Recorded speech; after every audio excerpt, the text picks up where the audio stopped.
এসএসবির raising day উপলক্ষে শিলিগুড়িতে শাহ বললেন না বাংলাদেশ নিয়ে। শুক্রবার 20 ডিসেম্বর সশস্ত্র সীমা বল বা এসএসবির রেজিং ডে উপলক্ষে বাংলায় আসেন কেন্দ্রীয় স্বরাষ্ট্রমন্ত্রী অমিত শাহ। শিলিগুড়িতে আসেন তিনি। আশা করা হয়েছিল যে এই মুহূর্তে যে অস্থিরতা চলছে বাংলাদেশ তা নিয়ে বক্তব্য রাখবেন স্বরাষ্ট্রমন্ত্রী, কিন্তু সেই প্রসঙ্গে একটিও মন্তব্য করলেন না শাহ।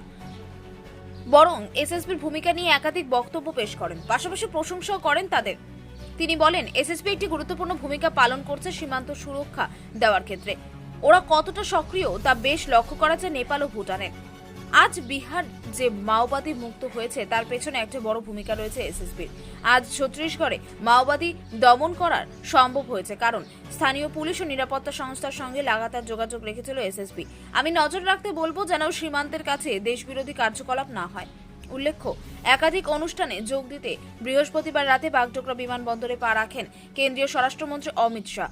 সেখানে তিনি স্বাগত জানানো হয় বঙ্গ বিজেপির সভাপতি তথা কেন্দ্রীয় মন্ত্রী সুকান্ত মজুমদার ও প্রাক্তন কেন্দ্রীয় মন্ত্রী নিশীথ প্রামাণিকের তরফ থেকে। মনে করা হচ্ছিল তিনি বাংলাদেশ ইস্যু নিয়ে বক্তব্য পেশ করবেন, কিন্তু তা নিয়ে একটুও মুখ খোলেননি। এবার দেখার বিষয় যে বাংলাদেশ ভারতের মধ্যে এই অশান্তির শেষ কোথায় হয়।